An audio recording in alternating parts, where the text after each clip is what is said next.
Mais maintenant, cette période passée, si vous n'êtes pas recensé, c'est difficile pour eux.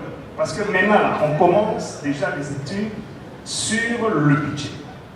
Combien parmi vous ont approché le ministère pour déposer leur programme annuel de l'année prochaine?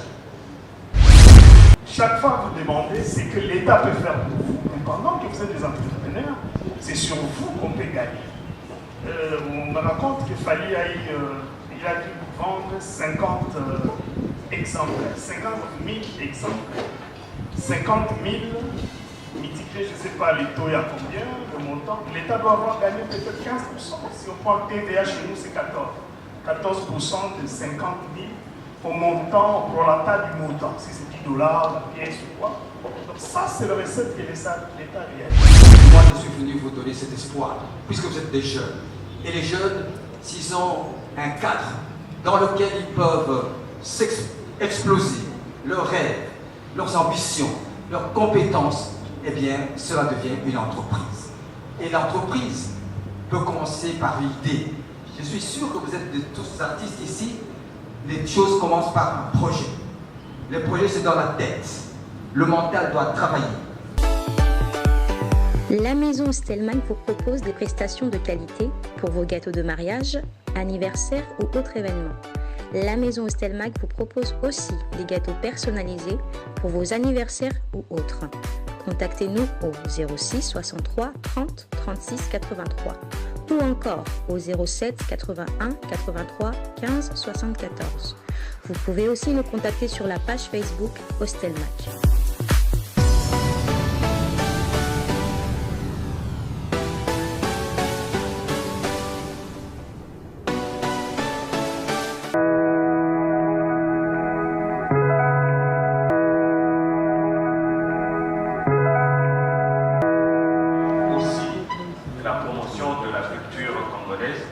C'est dans ce cadre-là qu'il peut aussi créer un pont culturel entre le Japon et la RDC, deux pays qui ont une histoire culturelle très riche. Et je veux plutôt le laisser s'exprimer sur ça. J'invite donc sous vos applaudissements le prof Senda Kumwena nous parler un peu de Africa Mix Kansai et de son projet polaire. Merci d'être là. Il fait chaud, c'est pas évident. Heureusement qu'on est un petit peu en hauteur, il y a de la CDR, ça fait du bien. Je m'appelle Kumwena Senda. Je voulais insister sur un petit élément culturel avant de continuer. Je suis sûr que parmi vous, il y a des gens qui se posent des questions. Il s'appelle le Kumwena Senda. Il n'a pas de prénom. Que la culture commence par la connaissance de son identitaire. Elle dit l'identitaire, c'est son nom. Le nom, c'est la racine. Il n'y a rien qui tient si ça n'a pas de racine. Voilà. Et la culture, pour moi, c'est une délice. C'est une richesse incroyable. Appartenant à une culture, se sentir appartenir à une nation et pas à un espace géographique qui s'appelle le Congo, parce qu'il y a une grande différence. En ce moment-là, nous allons vraiment commencer à faire le grand pas. On va faire ce qu'on appelle en anglais le leapfrog. C'est un peu le saut de c'est encore quoi. Ça me reviendra. Bon, bref. Voilà un petit peu le point sur lequel j'aimerais commencer avant d'arriver à Africa Mix Kansai, qui n'est qu'un prolongement de ce que j'ai essayé de faire depuis plusieurs années.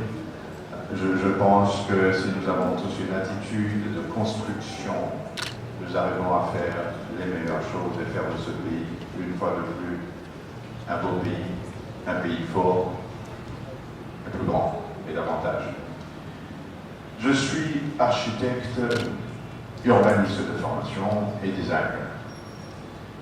Architecte, j'ai fait mon école d'architecture ici à Kinshasa et j'ai fait le design urbain et l'urbanisme au Japon et aux États-Unis.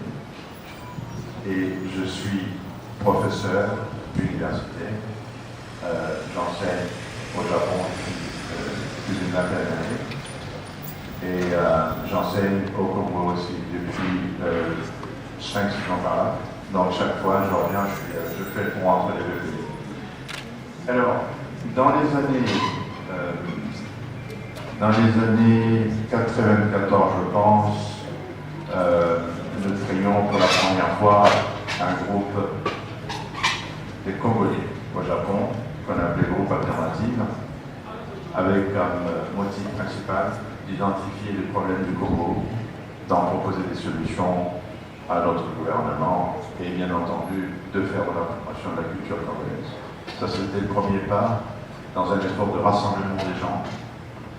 Mais avant ça, j'arrive au Japon en 1984, beaucoup d'entre vous n'étaient pas encore nés. Et fin octobre, j'arrive et début janvier, je crée la première association des Africains du Japon avec des amis tanzaniens, kenyans, ainsi de suite. Donc, si je pouvais me résumer à un mot, je dirais simplement que je suis un individu qui recherche à créer un cercle autour duquel les gens se réunissent, discutent, échangent, parlent et s'enrichissent. Et dans cet élan-là, nous avons créé en 2005 d'abord une ONG. On travaille sur la charité et tout, et puis je me suis rendu compte d'une chose. L'Afrique n'était plus le continent qui avait sa main tendue pour recevoir. L'Afrique était devenue un partenaire et donc il fallait changer de casquette. C'est ainsi que je suis allé en l'organisation de l'Africa Miss Kansai depuis 2011. Et depuis le temps, nous avons fait 12 ans. On a décollé très petit et on a avancé petit à petit, comme on dit petit à petit dans l'autonomie. Et là, on s'est dit, ben voilà, on a démocratisé la mode en termes de kimono. Donc, arriver à séparer deux choses qui paraissaient inséparables, la soie et le kimono. On a séparé ces deux choses, on a gardé le kimono à la base, et on y a amené absolument le pan, qui est une autre fabrique, une autre texture. Et ça a l'air d'aller, Emily est le designer de cette partie-là. J'aurais bien voulu amener un élément qu'il a fait, mais un élément formidable, sensationnel. Il est parti de la fibre au tissage du tissu, à sa pigmentation et enfin à sa conversion à la vie. Et c'est un carré. Vous partez d'un carré et vous établissez sur place. C'est une draperie du tonnerre de Dieu. Il a dû la voir. J'aurais eu un peu de temps avant de venir, je l'aurais amené pour une discussion. Bon, bref. Armé de tout ça, on se dit, comme je disais tout à l'heure, notre truc à nous, c'est de créer un cercle autour duquel les gens vont s'asseoir, discuter, comme on est là, justement. Plus on initie ce genre de conversation, de regroupement, mieux on va se connaître, on échangera plus facilement. Comme il se fait ça, c'était une façon de pouvoir faire venir, en fait, si vous voulez en d'autres termes, des investisseurs japonais. Vous ne pouvez pas investir dans une culture que vous ne connaissez pas. Vous mettez votre pied dans du feu. Voilà. Et donc, la première chose était celle de créer une chance où les Africains, en général, toute la diaspora africaine du Japon, se mettent ensemble avec les Japonais et voir l'Afrique telle que les Africains veulent la présenter. Et pendant tout ce temps, chaque 3 ans, nous prenons une thématique sur laquelle on travaille. J'ai travaillé sur une thématique de la diaspora, sa contribution socio-culturelle et économique. J'ai travaillé sur la diaspora et ce mouvement a enfin conduit à l'indépendance de l'Afrique. Et ce mouvement est à la souche du panafricanisme dont on parle assez souvent. Et voilà, le premier but a été atteint, les années 60, on est tous indépendants aujourd'hui, et puis c'est éteint. On s'est dit, on est au 21e siècle, l'Afrique est en train de se déprogrammer, elle est en train de se déconstruire, se reconstruire sur la base d'une nouvelle révisite de l'Afrique, de l'histoire, de sa culture. Et donc nous allons arriver dans une nouvelle présence africaine qui n'est pas la même que celle qui avait lutté pour l'indépendance. Nous allons créer une présence africaine qui, elle, amène la meilleure de ce que l'Afrique, la meilleure des choses que l'Afrique peut apporter. Et nous travaillons sur cette thématique-là. En ce moment, nous sommes déjà à notre 3e année. Oui, nous sommes à la 3e année. Et il est temps que nous commencions à réfléchir à une nouvelle thématique pour l'année 2023. Et je pense qu'ensemble, on pourrait se mettre à réfléchir sur ces thématiques, d'autant plus que, après 12 ans, on s'est dit, il est temps de retourner à la source. Est-ce qu'on peut applaudir pour les professeurs? Merci beaucoup. Moena a un cas, moi, c'est même faire parler quelqu'un des sourires des femmes. Il s'agit là de M. Tranquille Touba, membre de cette organisation. Je vous donne la parole tout à l'heure. Vous avez l'habitude de descendre sur le terrain pour rencontrer ces difficultés-là avec les mines. Si ça saute, vous sautez avec. Donc, La Femmes, c'est une association syndicale, mais elle a des objectifs. Elle travaille sur la culture et également sur l'humanitaire. Dans le cadre humanitaire, c'est là où intervient la lutte anti-mine. Ce que les femmes a fait sur ces affaires ou ces éléments dans les domaines ont été assurés par le Centre congolais de lutte anti-mine, qui est notre partenaire ici en RDC. Donc, le secteur lutte anti-mine dans le soutien des femmes est composé comme suit. Il y a les coordonnateurs, donc Madame Nathalie, qui est présente ici, et je vous invite à applaudir.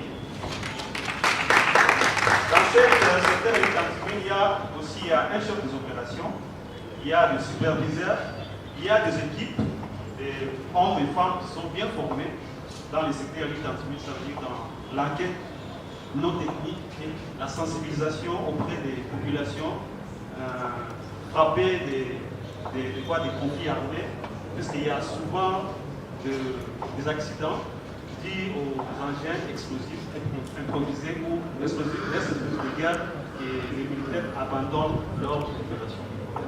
Donc, nos voyants sensibilisateurs et enquêteurs de lutte anti-mine sont capables de passer des sensibilisations auprès des populations affectées par les mines et les restes de guerre. Alors, notre objectif dans ces cadres, c'est réduire ou éradiquer totalement les accidents liés à ces engins de la mort. Voilà ce que j'avais à dire à ces points-là. merci M. Tranquille. Nous avons demandé un tout petit peu par rapport au temps, mais nous allons donner la parole à la presse. Avant cela, les conseillers avaient un mot, Magloire Paloukou, en rapport avec cet événement Africa Meet Kansai, Sourire des femmes, en collaboration avec Africa Meet Kansai. Vous avez le micro. Bien. Bonsoir. Je pense que je vais le mettre là. J'ai plutôt le mot de la présidente de Sourire des femmes qui me charge de lire officiellement le discours de Sourire des femmes. Je vais vous aider à tenir votre micro. Je peux, Cathy. Je peux. J'ai oublié que vous étiez poète. Ah. Alors, ce sont des mots de Nathalie. Avant tout, je voudrais dire merci au professeur Lukumwena Senda qui nous a accueillis très bien au Japon, qui nous a fait promener dans 4-5 villes. Il nous a acheté de la nourriture. Malheureusement, il nous a fait manger du japonais. Ça veut dire ligorodo. Il nous a fait manger de gombo. Dongo dongo toliaka. Il nous a fait manger de haricots non cuits. Yamobesu. Et pas nabiso nagoma toliakango mouchepo. Il nous a fait manger de mbala. À la japonaise, va compliquer un peu les akambala. Il nous a fait manger du riz. Bref, il nous a fait rentrer dans une culture qui ressemble à la nôtre et qui manquait un tout petit peu d'ambassadeurs. C'est ainsi que Nathalie Koutika me dit de vous dire, mesdames, mesdemoiselles, messieurs, très chers invités, nous sommes l'ONG Culture Sourire de Femmes. Nous disons femme parce que la nature est une femme. Et certains disent même en poésie, sans vouloir offenser les croyances, que Dieu est une femme.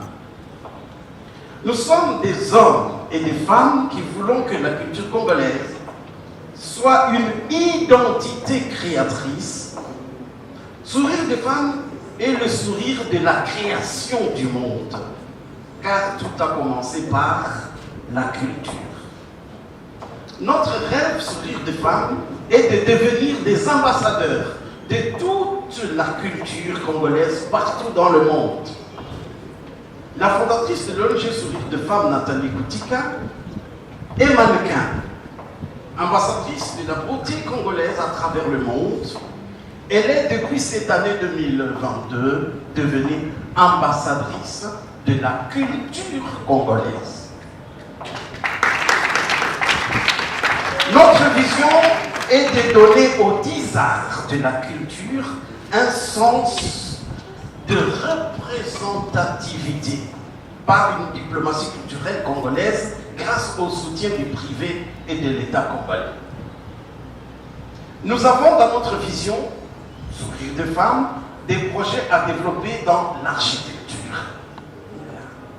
la sculpture, les arts visuels, la musique, la littérature, les arts de scène, le cinéma, les arts médiatiques, la bande dessinée et le numérique. À travers les 10 arts, nous voulons aboutir à ce qu'on appelle une espèce de première société civile culturelle congolaise qui aura des représentations partout dans le monde où la culture congolaise est sollicitée et est la première société civile culturelle.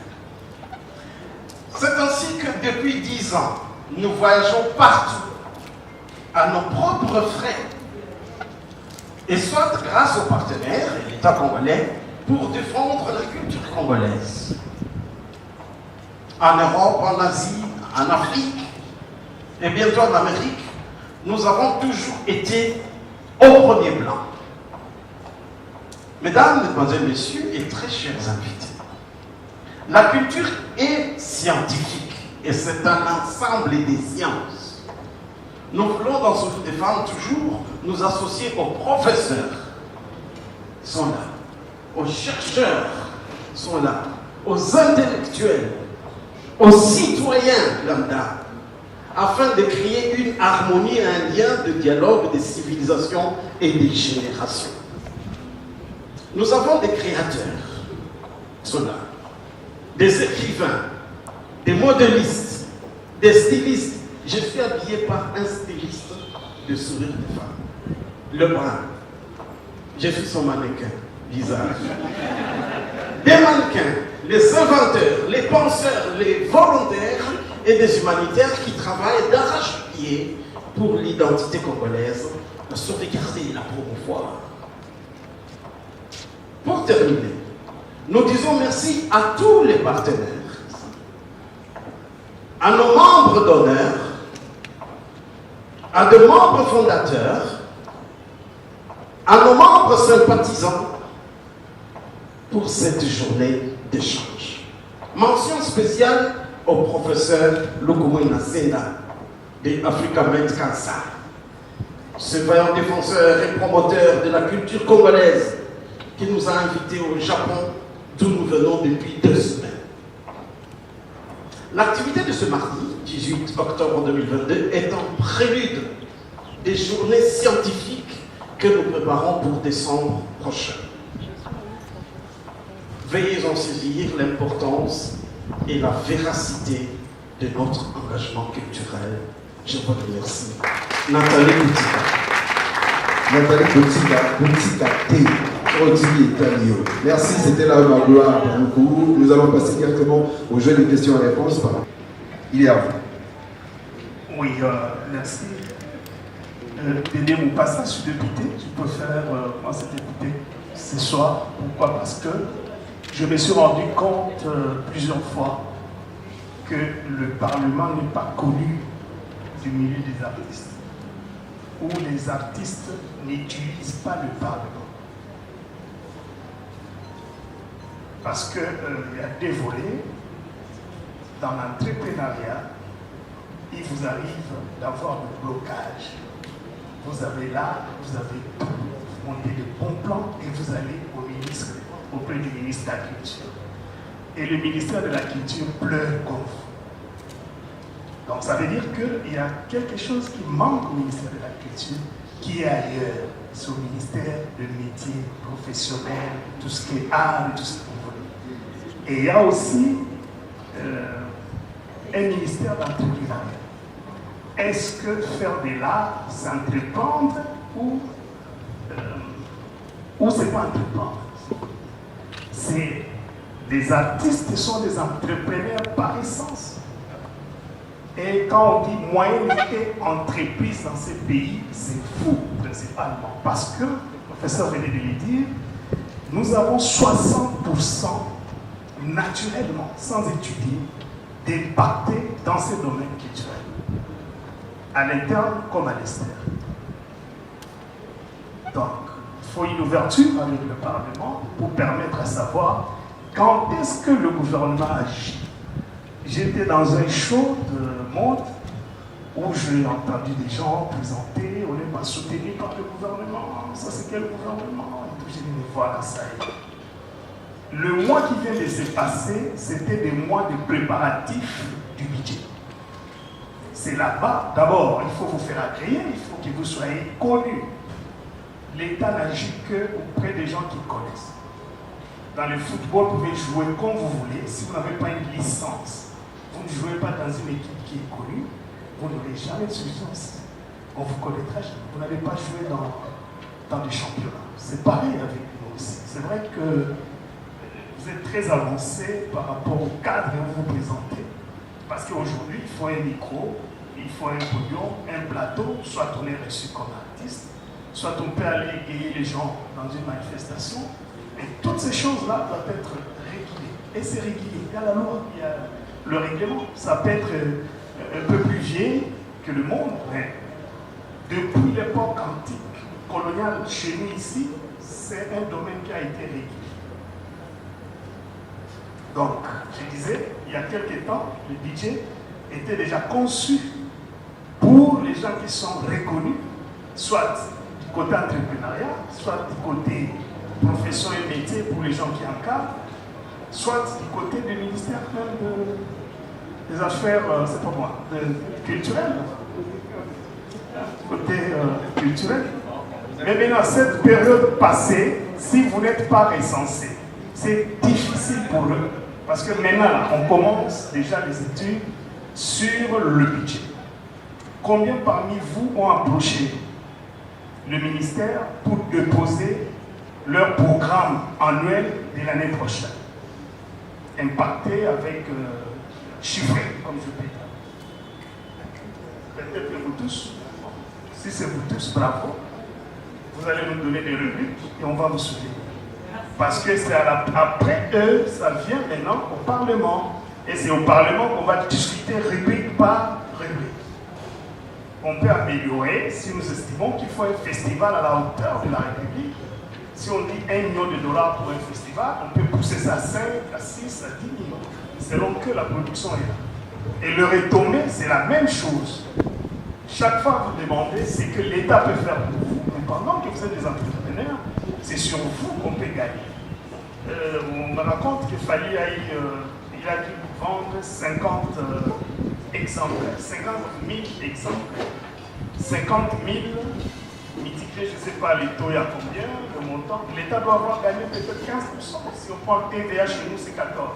14% de 50 000 au montant, au prorata du montant. Si c'est $10, la pièce ou quoi. Donc ça, c'est la recette que l'État réalise pour un artiste. 2, 3, 4, pour 100 millions d'habitants, je pense que ça, c'est un domaine que je présente. Dans toutes les maisons ici, les tableaux viennent de la Chine. Par contre, la Chine n'a pas ces paysages dont le monde a besoin de voir, le paysage du Congo. Notre baobab, là, peut-être si on n'a pas l'occasion de le voir, le tronc de cet arbre, c'est des diamètres, je ne sais pas, vous pouvez trouver pour 20 mètres. Donc, ça, il n'y a qu'au Congo qui pouvez voir ça. Et si vous avez ça dans des tableaux, vous pouvez vendre le monde entier, multiplier cela.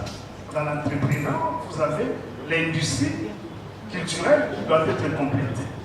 Donc, je tenais vraiment à donner cette ouverture que vous trouvez de l'intérêt dans ce dont vous donnez le pouvoir du côté du Parlement, parce qu'ils ne sont que des représentants. Toutes les matières doivent venir de vous. Et c'est comme ça que nous, on a monté avec les petits Mbengi, Agos Lopassi, Christelle et tout. Nous avons un caucus de l'unité issu du monde culturel. Et nous fonctionnons. Donc de temps en temps, s'il y a des manifestations, n'hésitez pas, s'il y a des problèmes, n'hésitez pas aussi à les poser à vos associés. On n'est pas loin de vous, on n'est pas si spécial que ça, si ce n'est que de nos serviteurs de l'autre côté. Mais là, il faut faire cette ouverture avec eux.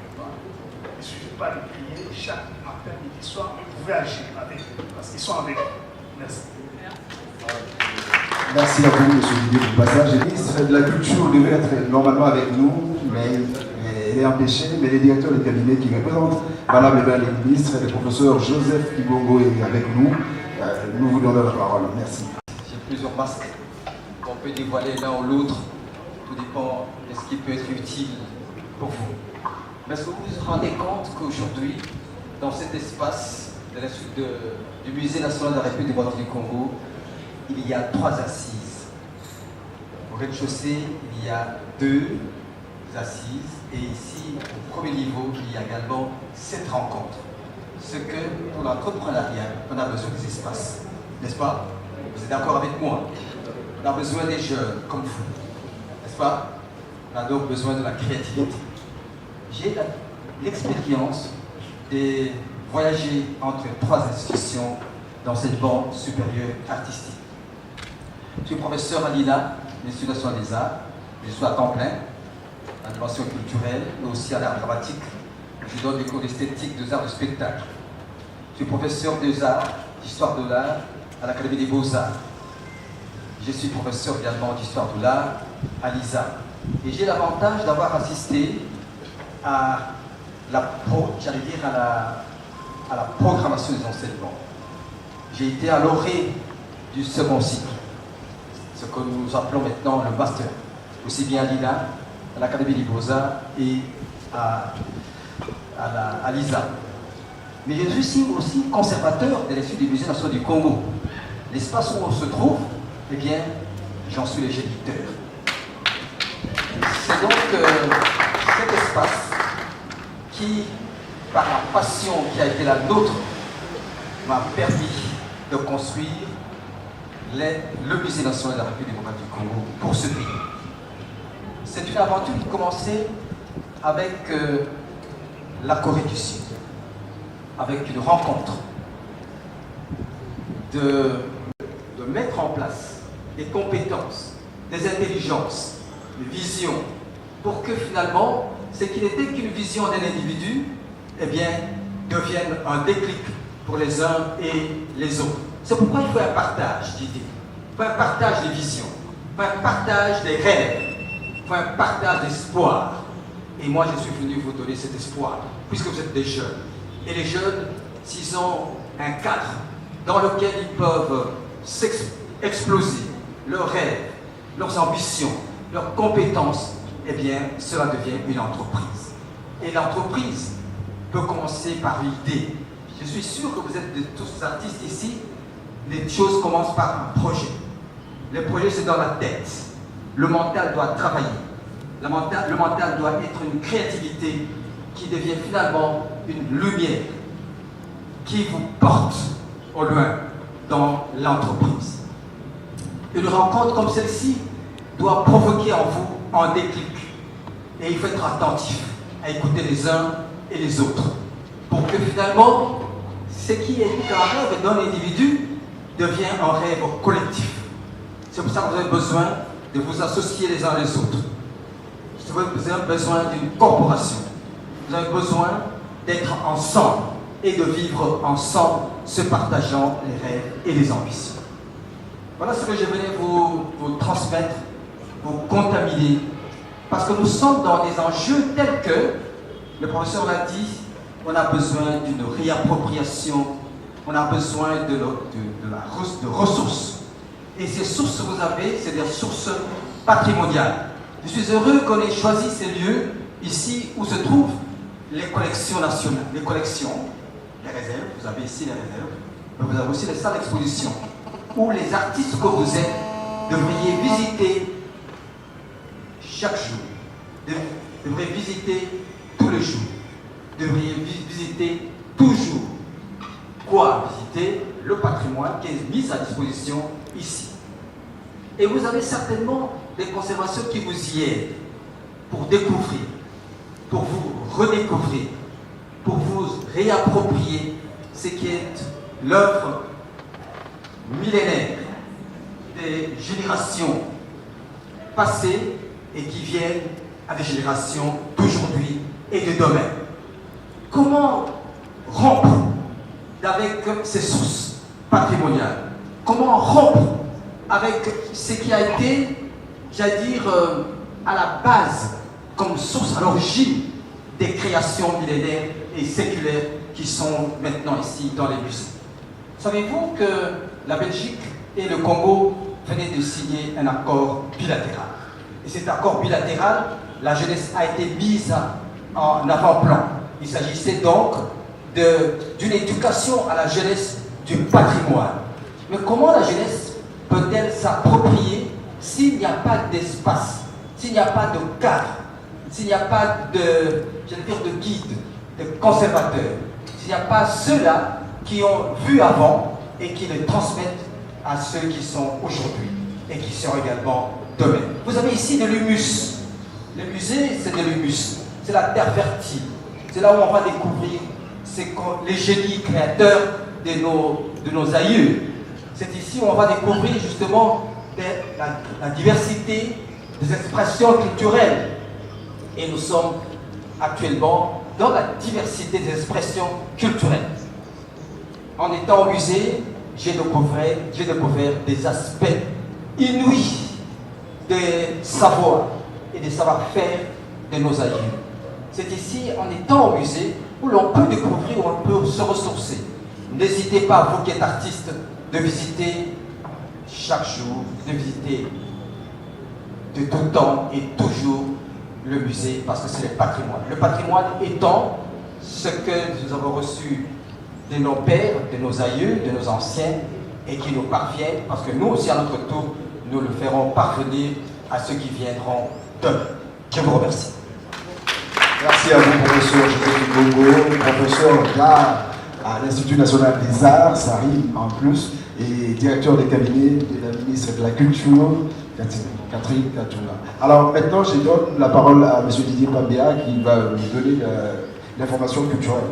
La communication culturelle, donc c'était le thème. Merci, bonjour. Alors c'est un thème qui est tellement vaste, hein. Mais j'aimerais peut-être rebondir sur ce qu'a dit l'honorable Dédé Maupassant. Je suis ouvert, honorable, je viendrai vous voir parce que ma question c'est celle de la politique culturelle. Je pense que c'est un débat que nous avons dans le monde culturel depuis plusieurs années, qui parle du statut de l'artiste, qui parle de la subvention, de l'accompagnement des événements culturels. Je pense que c'est là où il y a des soucis majeurs. Quand j'ai initié il y a quelques années donc, le Festival international de la rumba et de l'élégance, après avoir fait d'autres événements culturels, dont le Gospel Day et autres, je suis toujours heurté à un problème majeur, celui du financement. Le financement des œuvres de l'esprit que nous créons en tant qu'opérateurs culturels, je dirais même entrepreneurs culturels, je préfère ce terme-là, parce que comme l'a dit le professeur Ibongo, quand on entreprend dans le monde culturel, c'est comme entreprendre dans le monde des affaires. On a besoin de financement, on a besoin d'encadrement, on a besoin d'équipement, on a besoin de salles de spectacle. Alors, travailler dans le monde de la culture ici, il y a tellement de défis, il y a des défis importants au-delà du financement. Parce que la plupart du temps, les opérateurs ou entrepreneurs culturels, ils jouent leur chemise, ils mettent leur chemise en jeu.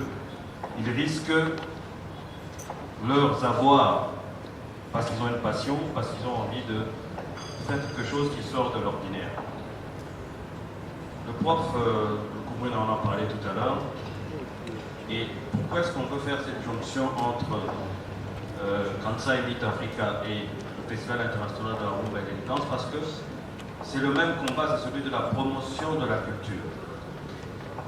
Moi, je fais la promotion de la culture congolaise à travers la rumba et ses corollaires que sont la musique, l'art, la mode et évidemment la gastronomie. Parce qu'autour de la rumba, il y a tous ces corollaires là qui sont la gastronomie, qui sont la mode. On parle des Congolais généralement comme étant des sapeurs. Moi, je préfère parler de personnes élégantes parce que la sable a un côté très excentrique, mais quand on parle d'élégance, ça englobe un peu plus que le côté excentrique que nous voyons avec nos amis sapeurs. Donc des défis importants en tant qu'opérateur culturel et cette rencontre entre deux projets qui ont la même vision. Du côté de Kansai Meet Africa, on fait évidemment la mode, on fait la musique, on fait la gastronomie et ça rejoint ce que nous faisons ici avec Fire.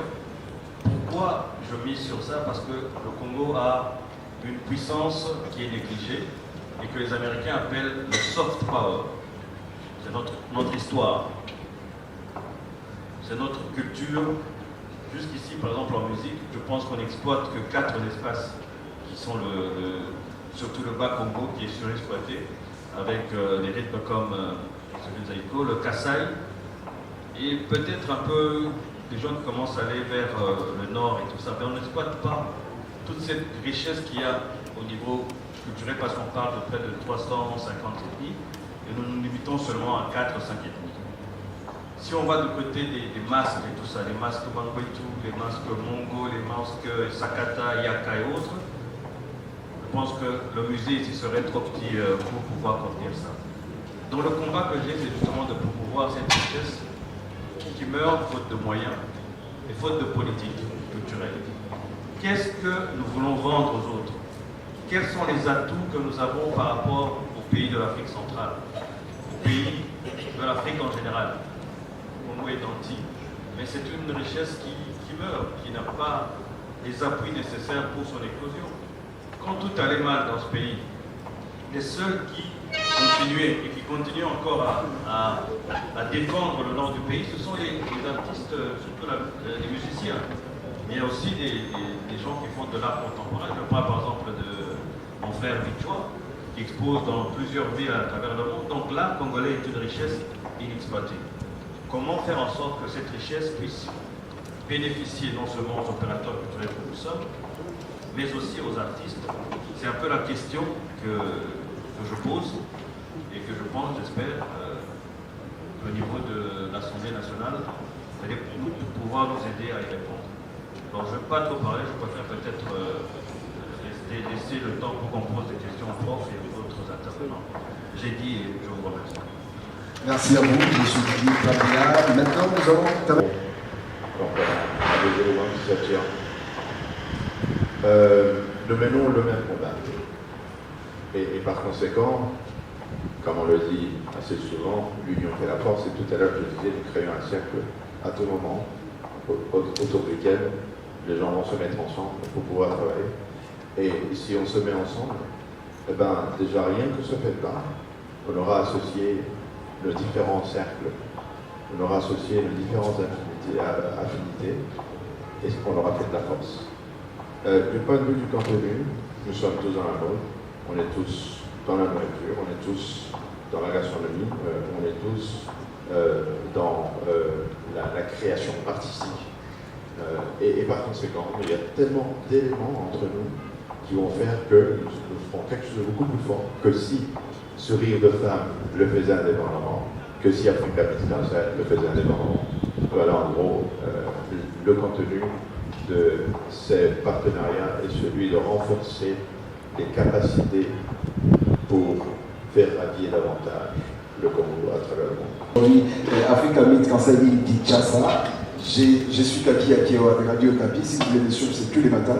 Alors, j'ai été invité et honoré par Nathalie Koutika à Rotigate. Donc, la manifestation est terminée. Nous pouvons applaudir pour nous-mêmes. La maison Stelman vous propose des prestations de qualité pour vos gâteaux de mariage, anniversaires ou autres événements. La maison Estelmag vous propose aussi des gâteaux personnalisés pour vos anniversaires ou autres. Contactez-nous au 06 63 30 36 83 ou encore au 07 81 83 15 74. Vous pouvez aussi nous contacter sur la page Facebook Estelmag.